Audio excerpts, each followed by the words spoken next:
두 분 네, 상의가 끝나신 거죠, 자리는? 네, 알겠습니다.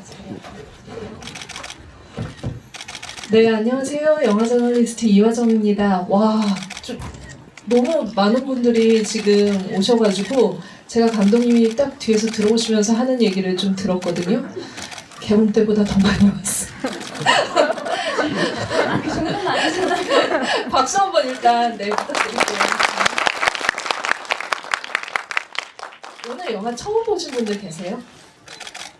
아, 네, 꽤 많으시군요. 네, 이 좋은 영화를 사실 그 코로나 기간과 또 이렇게 좀 겹치면서 더 많은 분들에게 찾아뵙지 못한, 어떻게 보면은 이제 좀 우리가 영화를 보는 걸 가로막는 그런 시간들도 있었는데, 어쨌든 오늘 트리플 픽처스 명작전으로 다시 이렇게 볼 수 있고 여러분들이 또 이 영화에 대해서 좀 가져갈 수 있어서 좋은 기회라는 생각이 듭니다. 영화 재밌게 잘 보셨죠? 네. 재밌게라는 말이 좀 어불성설인데 너무 이제 그 마음이 좀 아픈 그런 상황이긴 한데, 그 순간순간에 신현식 감독님과 서현진 배우님의 그런 이제 그 여러 가지 그 배우로서, 연출가로서 줄 수 있는 여러 가지 것들이 숨어 있어서 오늘 또 토크가 더 뜻깊지 않을까라는 생각이 듭니다. 먼저 그러면은 감독님과 배우분께 인사 말씀 들어보도록 하겠습니다. 네, 감독님 먼저 인사 부탁드릴게요. 네, 안녕하세요. 카시오페아를 만든 신현식 감독입니다. 반갑습니다.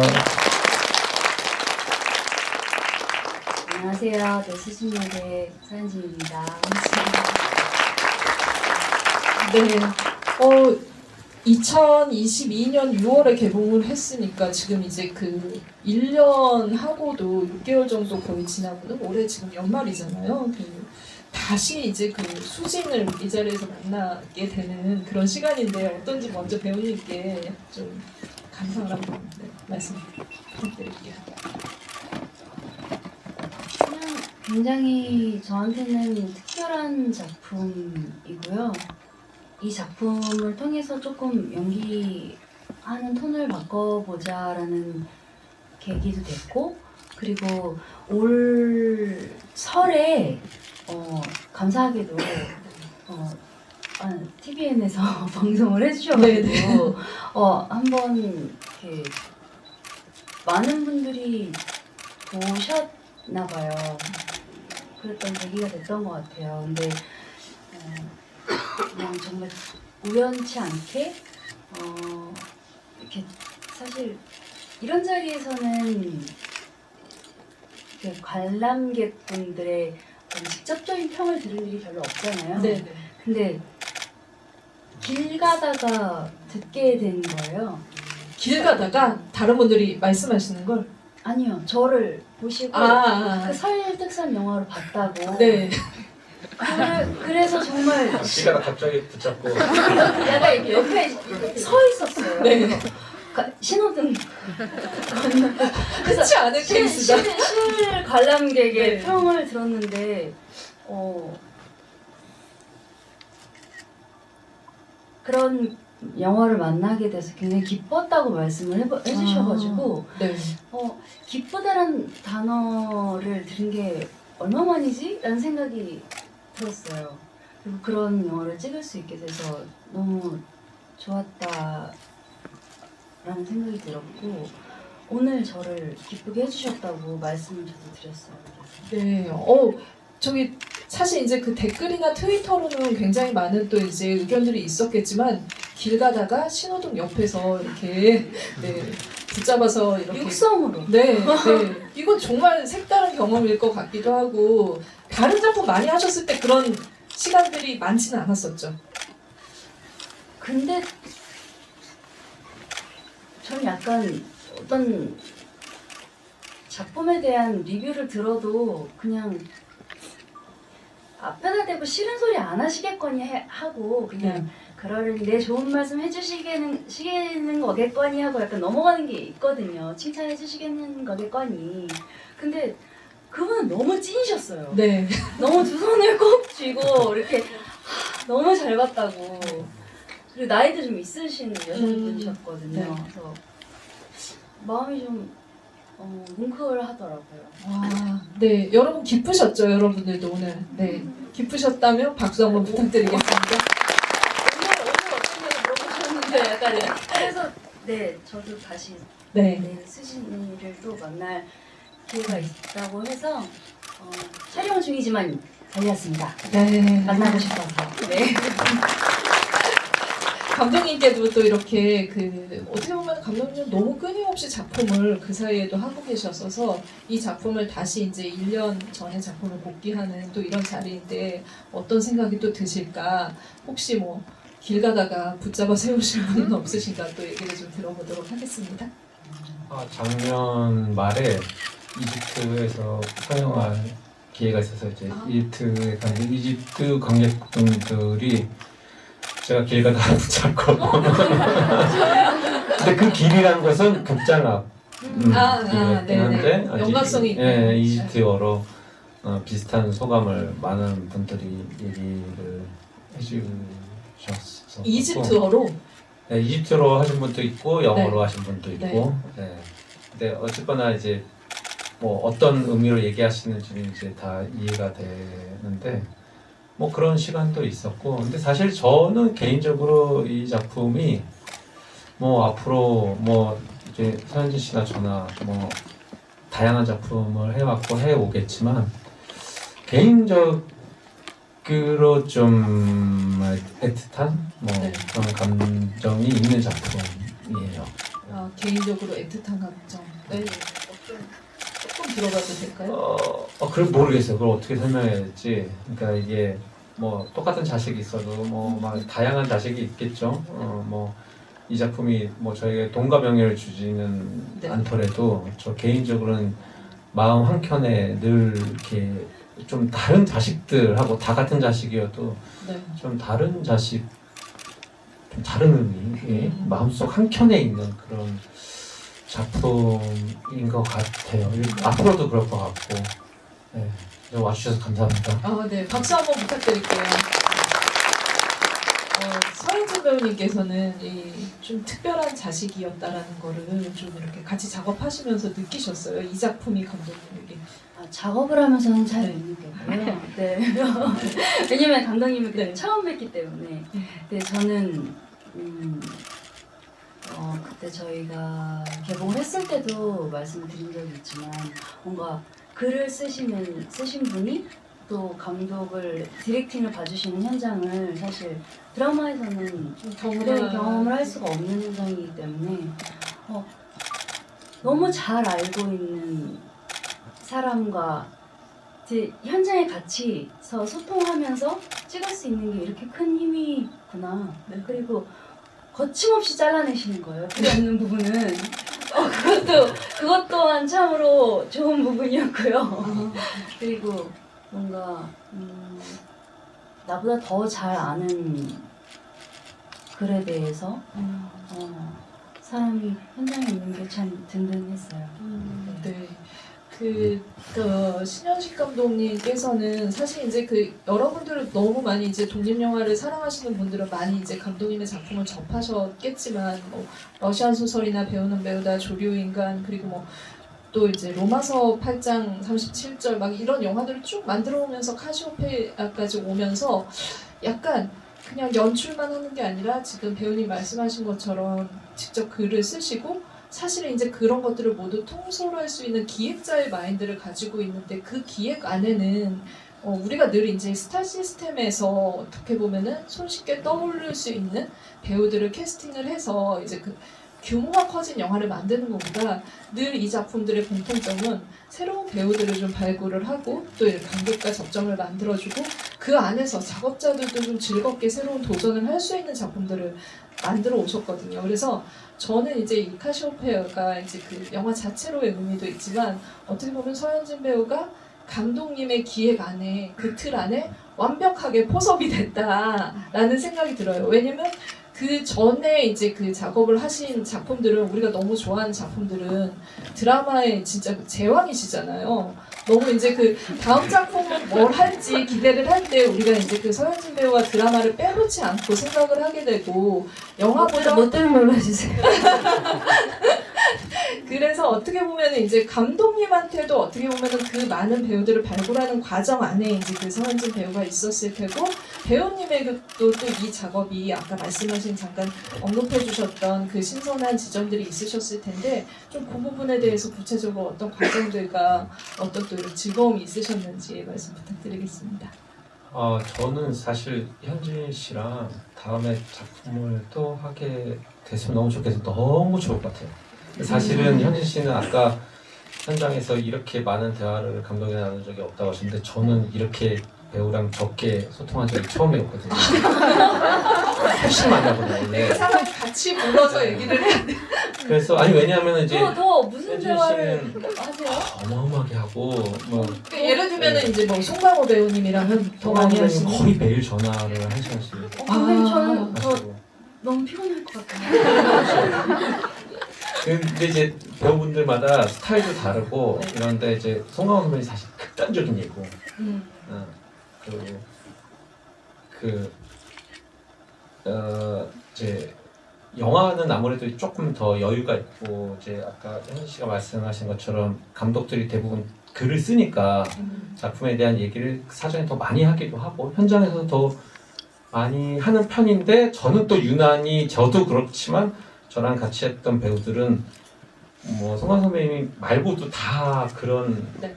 형유들의 배우분들이어서 그게 되게 익숙한데 현진 씨는 사실 저도 처음 해보다 보니까 서로 되게 조심스러웠던 것 같아요. 그러니까 현진 씨, 현진 씨 제가 너무 힘들까봐 얘기 안 하신 게 있을 수도 있고 저도 그랬을 것 같은데 지나고 나니까 저는 없어요. 없어요. 그래서 감독님 뭐 말씀 안 하신 거 있으면 지금이라도 아니 그런 건 아닌데 작품을 하면서 하셨던 이야기가 있어요. 더 파고들었고 싶은 부분들은 좀 있었는데 사실은 그 조심스러웠던 얘기가 현지 씨하고 처음 해서 그런 것도 있고 작품의 역할 자체가 이 수진이라는 역할이 사실 그냥 이 역할 자체가 굉장히 이렇게 함몰되고 집중을 해야 되는 역할인데 굉장히 집중하고 있는 배우한테 내가 이제 서로 익숙하지 않은 상태에서 잘못 뭘 던졌다가 이게 감정을 흐트리고 뭔가 이게 좀 그런 걱정도 살짝 없지 않아 있었어서 조심스러운 것도 있었고 근데 너무 그랬나 싶기도 하고 더 많은 얘기를 했으면 근데 지금 그건 이제 처음이라 그랬고 만약에 현지 씨랑 또 하게 되면은 훨씬 많은 얘기를 하면서 훨씬 딥하게 이렇게 좀 더 역할에 대해서 훨씬 쫀쫀한 커뮤니케이션을 많이 하고 너무 훌륭한 배우여서 이런 훌륭한 배우를 두고 더 쫀쫀하게 한번 해보고 싶다. 그러니까 카시오페아가 후회되는 건 아니고 한번 해보니까 제가 더 현진 씨에 대해서 알게 됐고 너무 훌륭한 배우고 이거를 더 기회가 더 생기면 진짜 더 좋은 시간, 더 좋은 작업을 너무 이렇게 잘 할 수 있겠다는 생각이 있어서 언젠가 기회가 되면 제가 한번 좋은 작품을 또 모시고 싶고 그러네요. 약간 얘기를 듣다 보니까 기승전 다음 작품 캐스팅까지 이어지는 이런 흐름이 있다 이 생각이 좀 들긴 하는데 이런 거가 회차 뭐 이런 거 말하면 안 되는 거예요? 아니요. 네, 누가 며칠 만에 찍었다. 네네 되죠. 완전 되죠. 22회차. 저희 22일 만에 사실 이 영화를 다 찍었거든요. 어마어마하네요 진짜. 말이 다 이렇게 다른 감독님들한테 이 얘기를 하면 다 깜짝 놀라세요. 약간 무슨 얘기를 하려다가도 22일 만에 찍은 영화에 보니까 입이 쏙 들어가시더라고요.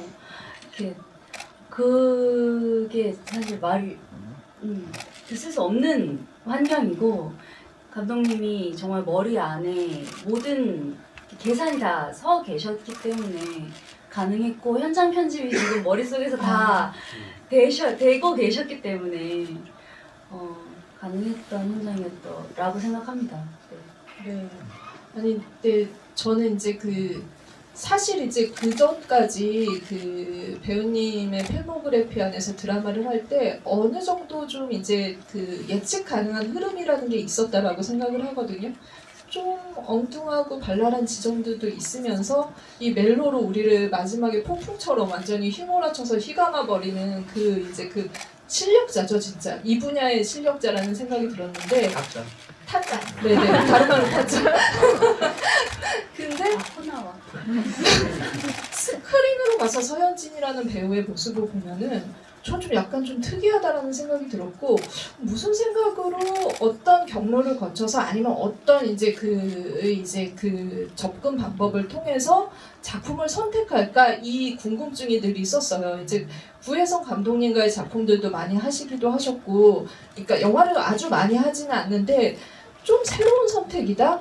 그러니까 어떻게 보면 영화에서 하던 그런 그러니까 드라마에서 하던 그 캐릭터와는 다른 것들을 모습들을 좀 보여주고자 하는 욕망 같은 것들이 조금 있다라는 생각이 들었는데 카시오페아가 어떻게 보면 좀 절정이라는 생각이 들었거든요. 그래서 이 수진이라는 그 캐릭터와 이 영화는 배우님에게 어떤 욕심이 나는 어떤 그 매력이 있는 작품이었었는지. 이게 똑같은 질문을 다른 감독님한테 들은 적이 있어요. 근데 저는 제가 영화를 대본 뭐 어떤 드라마든 영화든 대본을 고르는 기준은 딱 하나인데요. 물론 글이 좋아야 됐지만 특히 영화는 내가 보고 싶은 영화, 내가 극장에 가서 보고 싶은 영화여야만 내가 할 거야 라는 욕심이 있었던 것 같아요. 왜냐면 저는 굉장히 매니악한 편이거든요. 이 얘기했을 네네. 때 엄청 싫어하셨어요, 감독님이. 아, 그럼 우리 얼마 잘 안 되겠네, 막 이러시면서 무대 인사 다닐 때.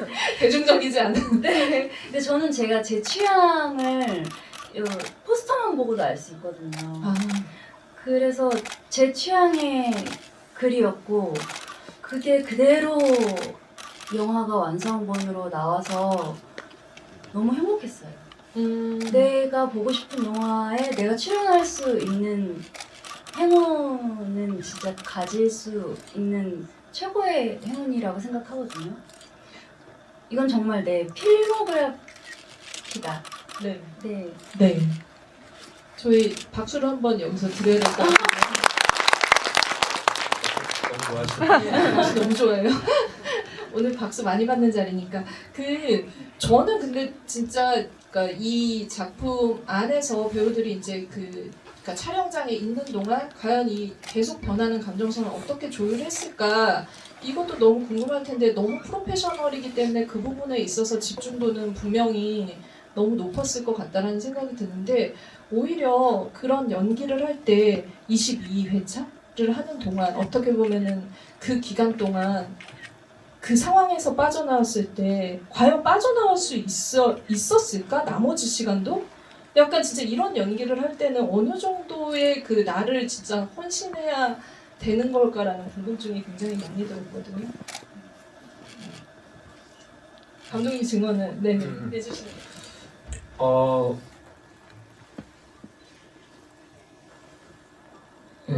현진 씨하고 촬영 전에 이제 사실 저희가 자료 조사도 하고 알츠하이머 환자분들에 대해서 좀 공유한 정보들 내용들이 있었고 그게 이제 드라마가 진행되는 상황에 따라 이제 이게 제가 다른 자리에서 자주 얘기한 건데 저는 이제 알츠하이머라는 소재보다는 제가 하려고 했던 이 영화의 어떤 구성은 사실은 리버스 육아거든요. 그러니까 아버지가 자식이 커가는 걸 못 본 아버지가 다 큰 성인이 완전히 독립한 성인이 다시 점점 어려지는 단계. 그리고 사실 이 과정이 거의 똑같아요. 그러니까 사람이 태어나서 산부인과에서 태어나서 산후조리원 갔다가 문화센터 갔다가 뭐 유치원 가고 이 과정을 리버스로 하고 있는 거거든요. 그러니까 그 단계별로 어디에 초점을 맞춰서 어느 정도까지 묘사를 할 것인가에 대한 얘기를 현지 씨랑 좀 깊이 그런 얘기들을 많이 했었고요. 그래서 어쨌거나 이제 이게 그 어떤 주고받는 상대가 많은 역할이 아니잖아요. 이제 막 어떤 사건에 휘말려서 나쁜 놈이 날 쏘고 있고 막 반응할 게 되게 많은 게 아니기 때문에 자기는 본인의 내적 상태와 외적 상태의 변화가 주를 이루기 때문에 그게 굉장히 사실은 배우 입장에서는 좀 힘든 역할이에요. 왜냐하면 사실은 숨을 데가 없어요. 뭐가 막 이렇게 사건이 벌어지고 막 이래서 상황에 휘말려서 캐릭터가 살짝 거기에 편승하고 숨을 기댈 수 있는, 기댈 수 있는 경우 모르겠는데 이거는 상대 배역도 사실은 아버지도 뭔가 서로 주고받는 네. 거를 할 수 있는 그 상황 묘사들이 아니다 보니까 사실은 그냥 진짜 외롭고 힘든 싸움, 이렇게 우주에 나 혼자 떠 있는 상황 같은 연기를 해야 되는 거기 때문에 적어도 이제 기준 좀 큰 거는 좀 정확하게 설정하고 그 기준대로 받아서 하려고 했고 거기에 이제 최대한 현실과 집중을 많이 하고 있었고 그래서 이제 저도 이제 그 집중을 이제 안 흐트러뜨리려고 좀 더 그러니까 무심한 척하면서 신경 쓰는 그런 네. 거 있죠. 뭔지 아시죠? 네, 그런 상태였는데 현지 씨도 이제 어느 정도 작품에 이제 젖어들고 캐릭터에 젖어들고 좀 찍고 나서는 조금 여유가 생기셨을 때는 패러글라이딩 타러 가고. 하루 시간 남아가지고 패러글라이딩 타러 갔다 왔더니 여유가 생겼나 보다 이제. 너무 걱정하시는 거예요. 아니 가도 되겠니? 옆에서 떨어지면 어떡하려고 그 분장 미용팀 언니들이랑 네. 너무너무 친해졌었거든요. 워낙 그 언니들이 진짜 분장 언니들이 진짜 많이 챙겨주셨어요. 네. 그래가지고 언니들이랑 갔다 왔는데 왜 데리고 갔다 와가지고 다음 시 중요한데 갑자기 다음에 너무 제일 슬픈 장면인데 너무 행복해서갖고 이게 뭐 하는 짓이냐고. 그렇게 패러글라이딩을 타고서 즐거웠는데도 다시 이제 현장으로 들어오면은 다시 수진으로 들어올 수 있는 진짜 베테랑 배우라는 생각이 결론은 그렇게 지으면서 엄청난 연기력을 갖고 계신 분인 게 네. 제가 이상하게 현진 씨 만나기 전날에 유튜브에 현진 씨 짤이 떠요. 네.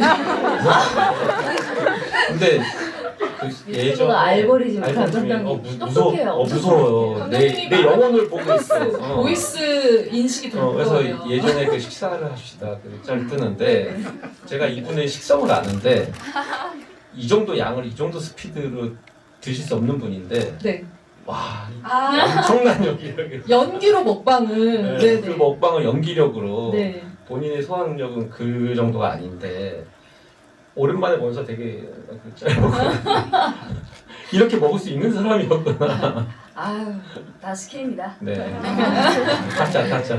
네, 오늘 진짜 타짜라는 단어를 많이 쓰게 되는 그런 현장이네요. 사실 근데 그 많은 그 장면들이 여러분들 지금 영화 막 보시고 나서 기억나는 장면들이 너무 많으실 텐데 사실 너무 이제 피치가 올라가는 장면들이 많아서 배우님한테는 어떤 장면이 제일 좀 기억에 남았는지 실제로 촬영할 때 어느 장면이 제일 어떻게 보면 이제 배우로서 좀 도전이었을까 이 부분이 좀 궁금한데 사실 저는 이제 그 법정에서의 그 장면들 같은 경우 그리고 또 화장실까지 이어지는 그 장면은 정말 물리적으로 너무 이제 그 진이 빠진다라고 해야 될까 그런 생각이 들기도 했었고 또 생각나는 게 이제 어떻게 보면 이제 그 아버지와 이제 그 소변 때문에 막 이제 그러니까 아버지가 그걸 처리를 해주려고 하는데 서로 때리는 그 장면은 이게 단순히 물리적인 걸 떠나서 결국에 이제 그 서로 그 폭력까지 오고 가는 그런 상황까지 가는 단계가 어떻게 보면은 이제 그 환자로서 더 진행된 상황이었어서 이런 장면들은 실질적으로도 풀어야 될 부분들이 많으셨을 것 같아요. 연기를 하실 때 좀 어떤 어려움들이 있으셨는지. 네. 일단은 리딩하면서 아차 싶었던 건 볼 땐 몰랐거든요. 첫 리딩할 때, 전체 리딩할 때 중반부 넘어가니까 제가 대사가 한마디도 없는 거예요. 그러네요. 네, 네. 진짜 깜짝 놀랐어요. 그래서 순간 내가 무슨 짓을 한 거지? 이 대본을 내가 왜 골랐지? 라고 그때부터 소름이 너무 끼쳐가지고 다 지문인 거예요. 네 몇 마디 말고는 진짜 한 마디도 안 해요. 그래서 큰일 났다. 망했다. 이걸 어떻게 그래서 이제 어떻게 사실적으로 접근할 것인가 였고 기억에 남는 씬이요? 사실 다 거의 맞아요. 거의 다 그래서 현장에서 현진 씨하고 유일하게 긴장 안 하고 찍었던 게 이제 카세타 씬, 차가 연기하는 씬. 네. 나는 박스만 들고 있고 네. 차가 내려오는 걸 보고는 그거 말고는 거의 다 이게 사실 숨 쉴 틈을 안 주네요. 네. 진짜 매 장면이. 그리고 이게 사실은 아까 말씀드린 것처럼 사건이 있으면 사건의 어떤 네. 오르내림에 좀 편승할 텐데 개인의 어떤 대사도 없고 어떤 그 동선도 많은 게 아닌데 이게 사실 결국에는 제일 제 현진 씨하고 고민했던 거는 결국에는 어떤 이제 각신마다 어느 정도의 수위, 어느 정도의 진짜 레벨, 어디까지 어느 정도 레벨로 조정을 해야 되는 게 전체 드라마에서 옳은 선택일까? 네. 그 고민을 사실 계속 제일 많이 했던. 네.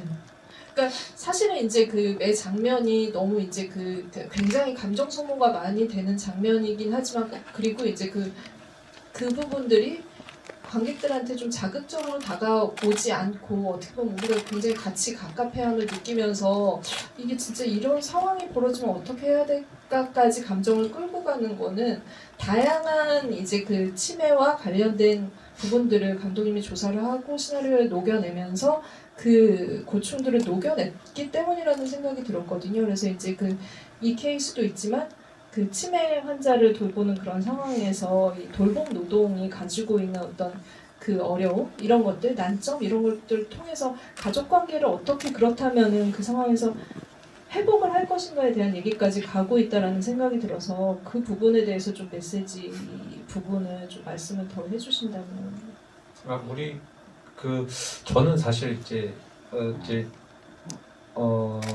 다른 감독님들이나 창작자들은 어떤지 모르는데 저는 사실 어떤 소재 때문에 작품을 선택하지는 않고 그러니까 우리 극예술이라는 것 자체가 우리가 어떠한 사회 안에서 살아가고 있는 인간의 얘기잖아요. 그 사람이 어떤 고통을 겪고 있고 우리가 살고 있는 세상이 어떤 세상인데 그런 고통을 겪고 있을까? 우리가 어떤 존재들이기에 이 인간관계에서 서로에게 이런 고통, 기쁨 이런 감정들을 서로 주고받느냐. 부모와 자식도 마찬가지고요. 근데 제가 사실 생각한 건 어쨌거나 관계라는 것은 사실 굉장히 1대1로 호응이 되는 게 아닌 것 같아요. 무슨 얘기냐면 부모는 양육의 목적은 내 자녀의 독립이거든요. 근데 진정 독립해서 세상에서 이렇게 살았으면 좋겠어라고 해서 열심히 자녀한테 쏟아부어도 이 자녀가 그걸 갖고 세상에 나갔을 때 어떤 모습으로 살아가게 될지 사실은 못 봐요.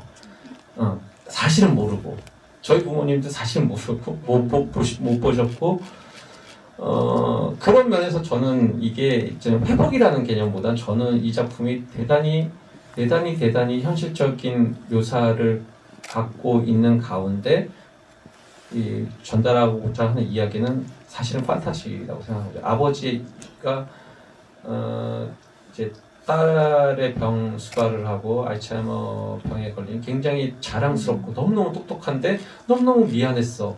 그거를 하는 기회가 주어져서 하고 있을 때 있는 관계. 그러니까 사실 인간관계라는 게 뭐 가족 관계도 마찬가지고 늘 그런 것 같아요. 그러니까 우리가 동등하게 1대1로 이걸 주고 이걸 받을 수 있는 상황이 늘 아니고 아버지가 줄 수 있을 때는 자식이 못 주고 자식이 줄 때는 아버지가 못 주고 우리가 같은 레벨에서 서로 바라보지 못한다는 것 자체가 인간관계에서 생기는 많은 감정들이 거기서 유발되는 것 같아요.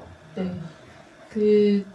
감독님과 배우분의 이야기를 좀 들어봤는데요. 저희 또 오늘 처음 보시는 분들도 계시고 궁금증이 많으셔서 지금 많이 단톡방에 질문들을 주셨어요. 하나하나 좀 소개를 해드리면서 같이 또 이야기를 나눠보도록 하겠습니다.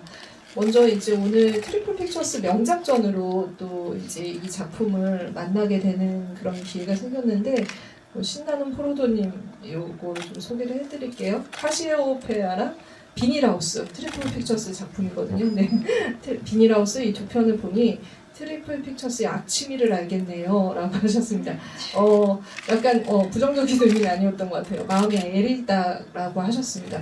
굉장히 마음을 아프게 하는 영화들을 계속 하고 계십니다. 대표님 어떻게 하실지 앞으로 계획에 참조해 주시길 바라면서 또 다음 질문 넘어가 보도록 하겠습니다. 영원히 기억할게 아이디 쓰시는 분이 감독님께 보통 치매라는 소재는 나이 많으신 분들이 주로 주인공이 되는데 젊은 나이의 캐릭터로 설정하신 이유가 궁금합니다. 질문 주셨거든요. 여기 영화에서도 나오는데 초록이 치매라고 실제로 이제 발병을 하고 있는 병이기도 하고 영화에서 37세죠 수진이가. 네. 어떻게 그 소재를 접하고 하시게 되셨는지. 아까 이제 사실 말씀드린 것처럼 그 소재 제가 방점은 사실 입었습니다. 그 아버지, 그러니까 자녀의 성장을 못 본 아버지가 자녀와 함께 하고 이 자녀는 점점점 어려지고 있는 상황에 사실 방점을 찍은 거고, 초록이 치매 관련해서는 사실 이전에 다른 작품들 때문에 좀 많이 알고 있었어요. 이게 사실 좀 뭐랄까 좀 쉽지는 않아요. 이런 소재를 어쨌거나 건든다는 거는, 왜냐면 환우 환자분 그 가족분들이 분명히 계시고, 그리고 이런 일들이 진짜 이렇게 많이 있어요. 저희 사실 그 재난 문자 많이 뜨잖아요. 네. 실제로 그 가족분들은 고통을 당하고 있거든요. 진짜 이렇게 집을 나가서 이렇게 못 돌아오시는 분들이 꽤 있고 해서 그런 부분 사실 좀 다른 것 자체는 어쨌거나 어떠한 목적으로 제가 생각을 하고 하더라도 누군가 이걸 어떻게 받아들일지 사실 가늠이 아니기 때문에 힘든 부분이 있었고, 이거는 소재 자체는 사실 오래전부터 이렇게 많은 그 정보와 공부는 하고 있었고요. 뭐 엄청난 계기가 있어 이렇게 하는 건 아니고 창작이. 네. 저희가 아까 이제 그 감독님과 그 서현진 배우님의 협업에 대해서 잠깐 얘기를 나누긴 했는데 좀 구체적으로 파고드는 질문이 있어서 소개해드리도록 하겠습니다. 짱짱님께서 연기가 너무 인상적이셨다고 하셨고요. 감독님께서 초록이 치매 플러스 하나의 어머니 플러스 부녀 관계 이런 복잡한 수진 캐릭터를 서현진 배우님께 선물한 계기가 있으실까요? 라고 하셨습니다. 선물이라는 표현을 쓰셨는데 진짜 많은 배우들이 있으셨을 텐데 어떻게 서현진 배우님과 이렇게 같이 제안을 하게 되셨는지. 현진 씨 처음 만날 때 제가 그 얘기를 했는데, 이게 이 배우는 악기잖아요. 일종의 기본 그 배우마다 음색이라는 게 있어요.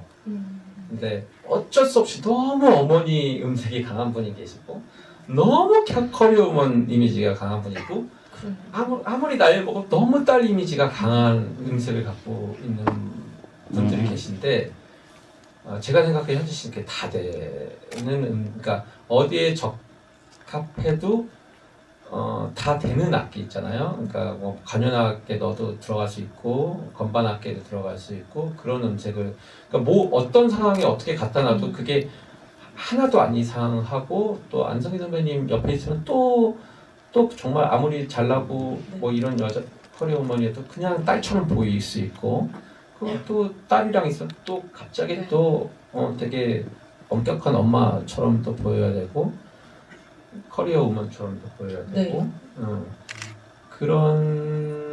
그런 어떤 폭을 갖고 있는 그런 음색을 갖고 있는 배우라는 생각을 했어요. 음색에 반하셨군요. 근데 진짜 정말 그 다양한 그 위치 안에서의 톤이 너무너무 달라지고 정말 그 현장에 있는 것 같은, 직업이 있을 땐 직업인으로서의 그런 그 모습을 보여주는 걸 보고 저도 그 연기에 그 관객분들과 마찬가지로 인상 깊었다는 생각이 듭니다. 은평구민님께서 이 안성기 배우님과 함께 작업한 경험에 대해서 듣고 싶습니다 하셨는데, 서현진 배우님께 또 이제 안성기 배우님과의 작업 이야기를 좀 들어보도록 하겠습니다. 일단은 굉장히 여러 방면으로 좋은 경험이었고요.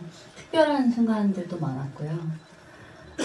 가장 놀랐던 건 제가 생각하지 않았던 딱히 진짜 좋은 연기자분 옆에 있으면 연기하지 않아도 같이 얻어 걸려서 딸려갈 때가 있어요. 연기하지 않아도 그냥 연기 되어지는 네, 그런 네. 순간들이 종종 왕왕 있었고요.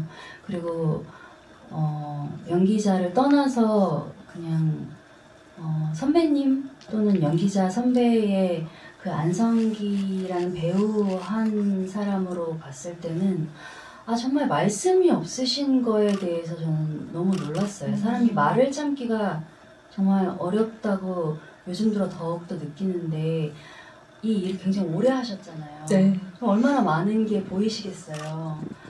근데 정말 한마디도 하지 않으세요. 그 감독님이 하라고 하시면 하시고 그거에 대해서 의견을 내지 않으시고 더 효율적인 방법이 있다 없다를 저한테도 제가 여쭤봤을 때조차도 이렇게 하면 어떨까요?를 여쭤보면 네. 그건 네가 편한 대로 네. 하는 거지가 최선의 대답이었어요. 제가 들을 수 있는 그것도 한 10분 정도 제가 캐내서 들은 대답이었거든요. 그래서 그냥 이건 또 약간 시간이 지나서 요즘 들어 생각하는 건데 아까 악기라고 말씀하셨잖아요. 네. 그래서 그냥 진짜 사람으로 잘 살아야 되는구나라는 생각을 하거든요. 좋은 악기가 돼야 좋은 악기라는 거야 뭐 사람이란 다 악기 매력이 있으니까. 근데 내가 내고 싶은 색깔의 악기가 되어 있어야 내가 쓰임새에 맞게 쓰여질 테니까 그런 사람이 먼저 돼야. 연기고 나발이고, 네. 연기는 뭐, 네. 편집이라는 것도 있고, 네, 하니까요, 저희는.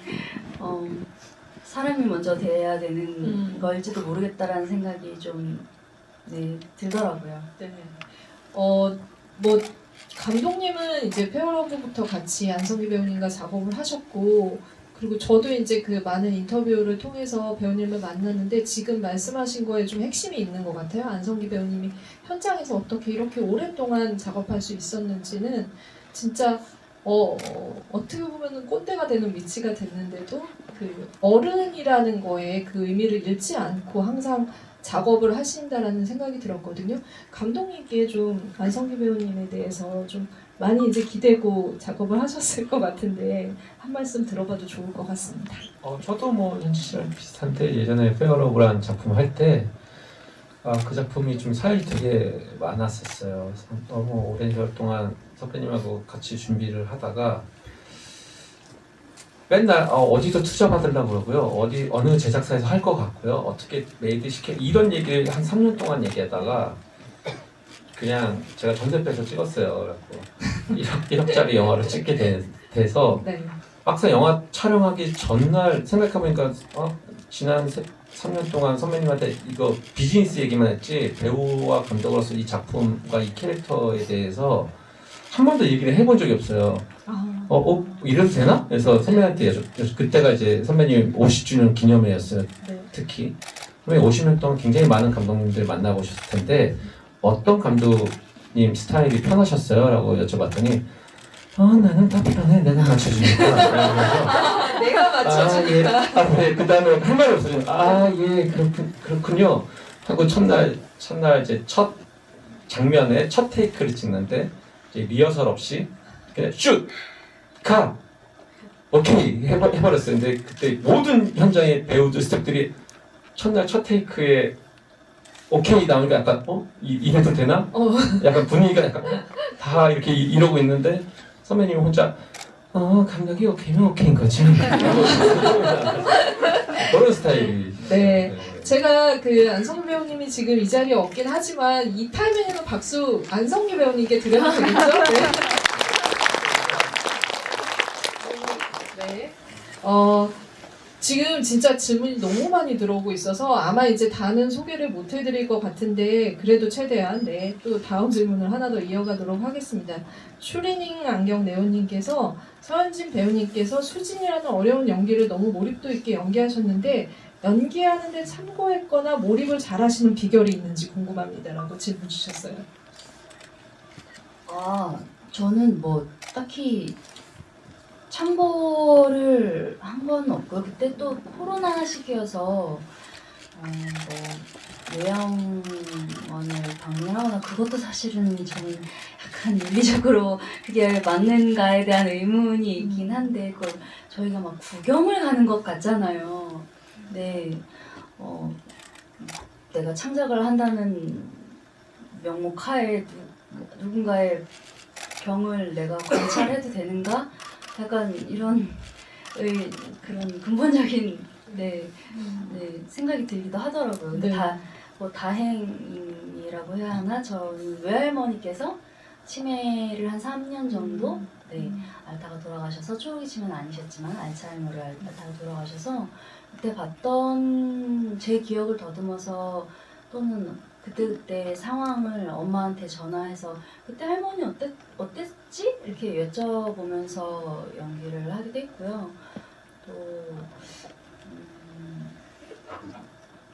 누군가를 모티브 삼지는 않았던 것 같아요. 감독님한테 신바의 신으로 이렇게 여쭤보고 그거에 대해서 이렇게 제가 봐왔던 이렇게 형태, 몸의 형태나 자세를 무너뜨리거나 이런 걸로 병의 증상이나 목소리나 왜냐면 정말 처음부터 끝까지 수지는 성격이나 이런 게 하나도 나타나지 않거든요. 그냥 다 증세, 병의 증세예요. 첫 씬부터 끝까지. 그래서 이게 한 번이라도 소위 발해라고 하죠. 네. 뭔가 저거 좀 가짜 같은데? 라는 느낌이 있으면 이거는 완전히 영화가 몰입이 깨지겠다라는 어떤 굉장히 무거운 마음이 있어서 저도 모르게 굉장히 많이 붙어 있었던 것 같아요. 네. 그리고 감독님께서 22회차에 끝난 걸 다행으로 알아라. 이거보다 길었으면 아마 못 버텼을 거다. 그렇죠. 끝나고 말씀해 주셨어요. 근데 저는 그 현진 씨가 뭐 캐릭터 몰입을 잘하는 이유는 현진 씨 포함해서 그 다른 배우분들한테도 이제 똑같이 적용되겠지만 본질적으로는 연기에 대한 욕망?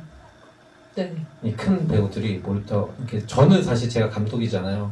굉장히 많은 배우들을 겪어보고 만나보고 다양한 유형의 배우들이 있는데 그러니까 그 캐릭터에 몰입한다는 건 사실 감각적으로 타고나야 되는 부분들이 분명히 있어요. 그러니까 어떠한 대상에 반응해야 되잖아요. 감각이 무딘데 그 대상에 반응할 수 없죠. 그 대상에 반응할 수 있는 감각이 살아있어야 되는 거는 기본이고 그건 기본이고 그렇게 하고자 자기를 통해서 그걸로 가고자 하는 어떤 그러니까 사실 이런 질문을 받을 때 제가 참 명쾌한 방법을 알려드리고 배우분들도 이런 질문 많이 받으면 이렇게 하면 캐릭터 몰입 잘 됐네요 라고 말씀드릴 수 있는데 사실 그런 비법이 사실은 없거든요. 그렇죠. 네. 사실 비법의 문제가 아니고 저는 애티튜드의 문제 같아요. 이 캐릭터 받아들이는 배우의 애티튜드 그리고 그걸 통해서 이 작품에서 대하는 애티튜드가 굉장히 좋고 배우로서 자기 연기에 대한 야망이 굉장히 큰 분들은 그 정도 몰입을 다 그런 분들이 그런 몰입을 하는 연기들을 하시더라고요. 방법의 문제가 아닌라는 생각이 들어요. 네. 그 질문을 좀 단답으로 하실 수 있는 것들도 답변을 그것도 조금 소개를 해드릴게요. 네. 네. 노래는 누구의 아이디어였나요? 라고 하셨고 사실은 이제 노래 불러주세요 막 이런 누구도 있었지만 제가 그것까지 소개해드리지 않겠습니다. 네, 노래는 누구의 아이디어였나요? 그거를 감독님 아이디어 아니었을까라고 짐작이 가는데 저희 그 아이 선생님 아는 분이 작곡하신 학교 선생님이 작곡하신 캐시오페라는 분인데 애들이 막 뛰어가면서 저거를 합창하면서 뛰어가면 느낌이 너무 묘한. 네. 근데 사실 되게 리듬이 들어보면 되게 밝은 노래거든요.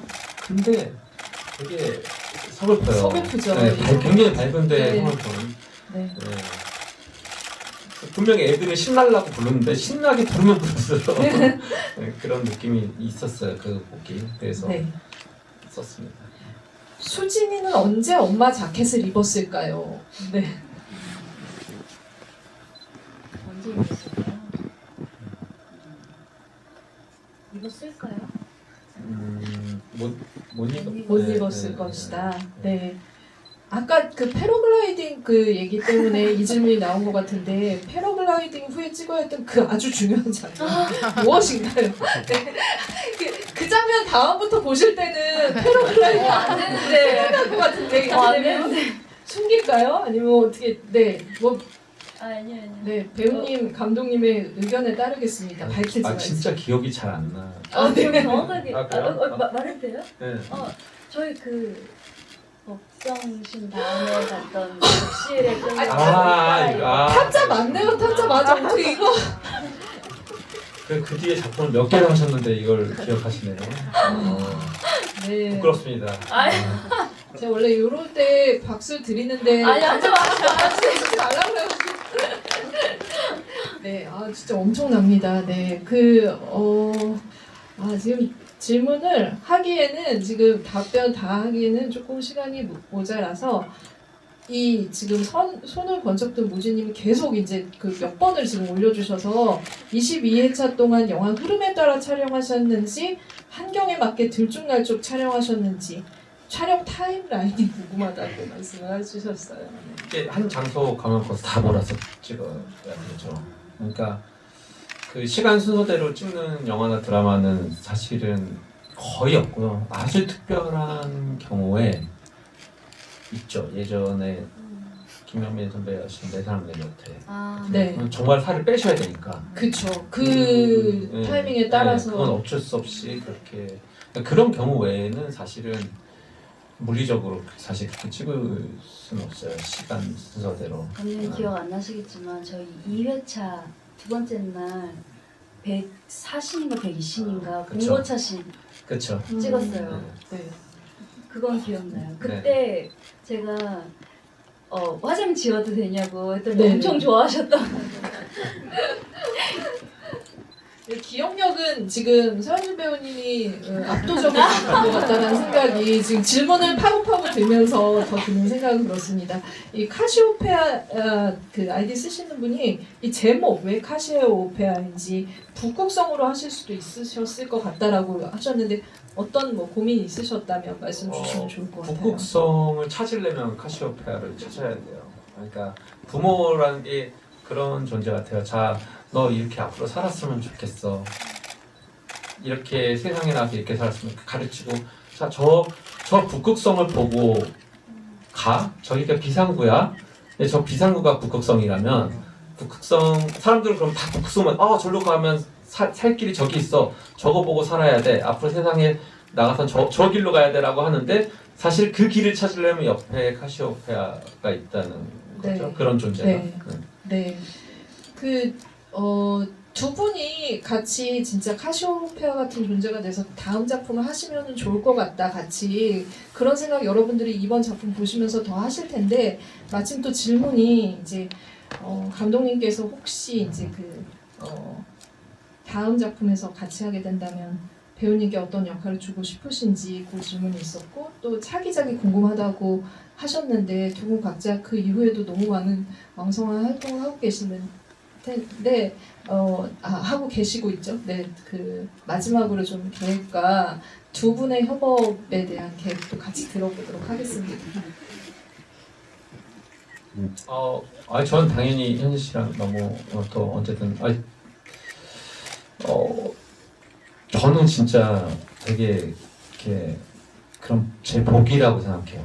저는 단 한 번도 이렇게 훌륭하지 않은 배우는 없죠.